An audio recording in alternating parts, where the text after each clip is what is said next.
Hello world, Patricia O'Connor and Frida Reba Darcy here. What we're looking at now is our $50 challenge pine tree. This little tree was one that I accumulated the pot and the tree from a bonsai supply place out of San Francisco. While I was recovering from my surgery and I was all bunged up and couldn't go anywhere, so I ordered out. And I ordered out that little tree and I ordered out that little pot. As per the rules, I got the tree and the pot from the same place. And the substrate at the time, or as now, I think that's the same substrate, was the substrate that came with the tree when it came in this little Dixie cup.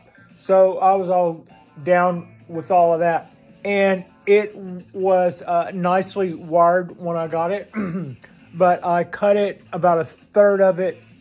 It had really good motion. As a little starter bonsai tree, it had really good motion. So I put a few more bends in it, a few more twists in it, and what else they had done well with this little, they had just like taken a little starter pine tree, wrapped a wire around it, got it a really good bend coming right out of the ground, and at the same time it had some exposed roots, and I was really looking at that, and I was really envious of the root work and the start that little tree did. So that really was a good enticement for me to try to up my game with our little trees that we started, those little tins that we had. And to be honest, when I came in tonight from work, it was already too dark and too late to go out on the balcony and see what needed to be done. But I can recognize in the dark this little tree based on this little octagon-shaped pot. And otherwise, it's kind of hard to see out there, you know, when it's dark and the lights are all down, as they should be. So I thought I would bring this guy in and see if it needed anything, and it didn't. It didn't need anything. But this is our first night off for our weekend. We will have tomorrow and tomorrow night, and then we will have Sunday and Sunday night to do more drops. And what I intend to do is in the daylight hours is to pick out a few more of these little pine trees and have a good look and see which ones we want to remove the wire on if it's digging in. Some of them, contrary to what I may even have said at the time, I'm starting to figure out that, like for instance, this tree, I've already removed the wire. You can see what looks like wire bite, really big wire bite right here. That's fine, I'm not bothered by that. That's the old wire bite, and there's no wire in there now. This is we pulled that wire out and then put another wire in its place to keep the tree. And it's pretty much maintained that shape. And I will always, that will be an example of a tree that I will always, you know, every so often go through and remove the wire and reapply another one. But some of our more intricate, tightly bent little Cheerios that we did, I'm not going to be so hasty about cutting that off, if ever. I think at the time I wasn't keen to the idea of necessarily leaving it in there, but a couple of things have changed my mind since then. One, on Frankenpine, the first time I changed the wire on that, we lost some of our tight bends and spirals. I ended up with a tree that I really liked out of Frankenpine, but we had those little bends and spirals a lot tighter before we let them go. And I was going, well, I don't really want that wire to bite in and then just have the tree eat it. And, you know, it can, and then later I'm like, well, I've learned that since then it will swell up all around that wire. And then once you remove it, the part that was dug in tends to catch up to the swollen part because the swollen part doesn't necessarily shrink. So that was a good way to fatten them up quicker. And then earlier, we noticed that with one of our other pines that I call Simply P, that it has lines in it where you could see that the tree was allowed to eat the wire. And since then, I thought, well, now that I know what that is, I don't know that I would like that. And I don't, you know, is that a sign of being slack, or is that a sign of being lazy? I don't really think that it can be seen that way. I've come to know that that is a technique, and it's a technique that, like a lot of techniques, you have at your disposal. Do you do it for all of your trees? I don't think I would for all of my trees. I would never leave a wire. I don't think I would ever let this tree eat its wire. And it doesn't have anything to do with how much I respect the tree or disrespect the tree. Some of my really, really tight Cheerio bended trees, it would be really hard to remove that wire once it has been in there long enough to actually keep those tight bends. It may be easier and less destructive just to let the guy fatten up around all of those bends and let them stay in there and let the tree bark over them.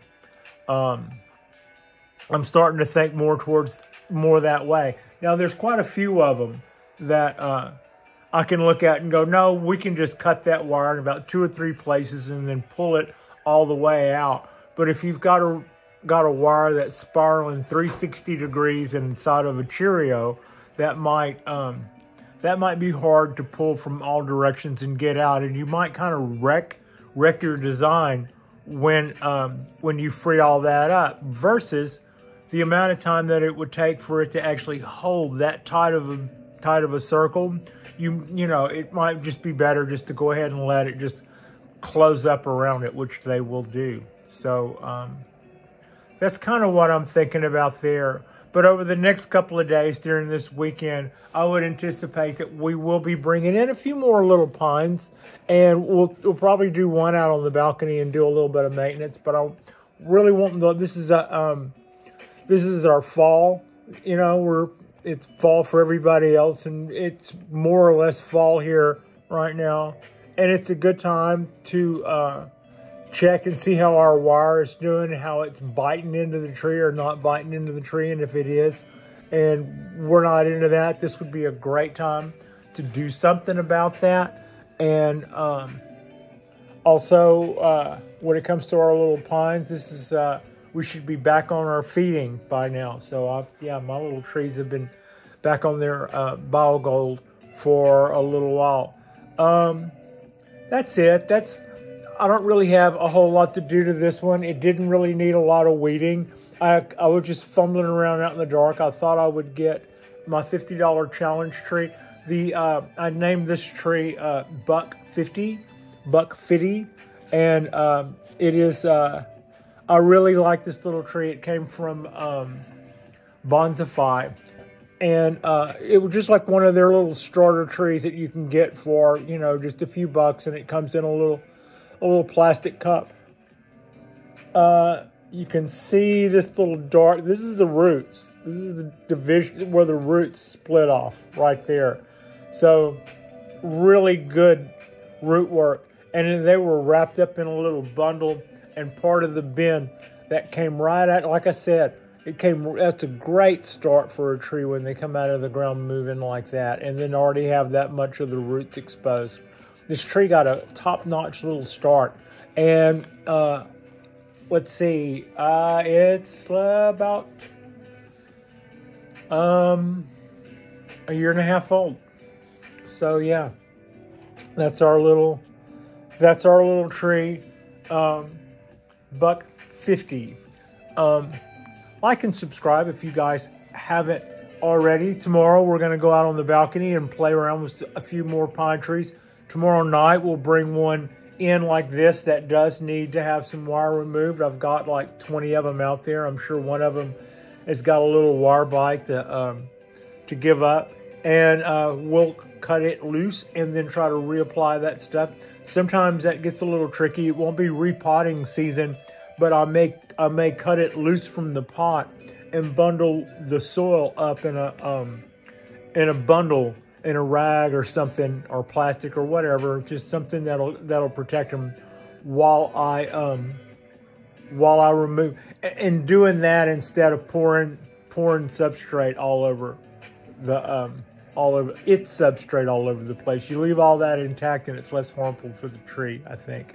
I watched them do that in some other videos a couple of years ago, and I've seen people do that before, and it seems like it works well. I've done it once or twice. It's like you unpot it, but you just kind of wrap it in a little rag or a little bag, bundled up in like a little sack, and then that makes it easier for you to work on the wire and the roots and doing, get the wire. If it was laced, if the wire that you're removing from the trunk went all the way down into the roots and stuff, you can get all of that out of there.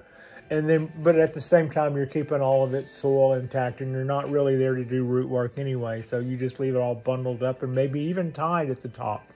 And then when it comes time, you apply your new wire, and then that's going to be right there. And then you leave it sticking out of the bottom just a little bit, and then you stick it back in the old pot that you just took it out of, if that's the way you're going with it, and run that on the bottom and cinch it up, and then refill your little bowl with substrate and take off.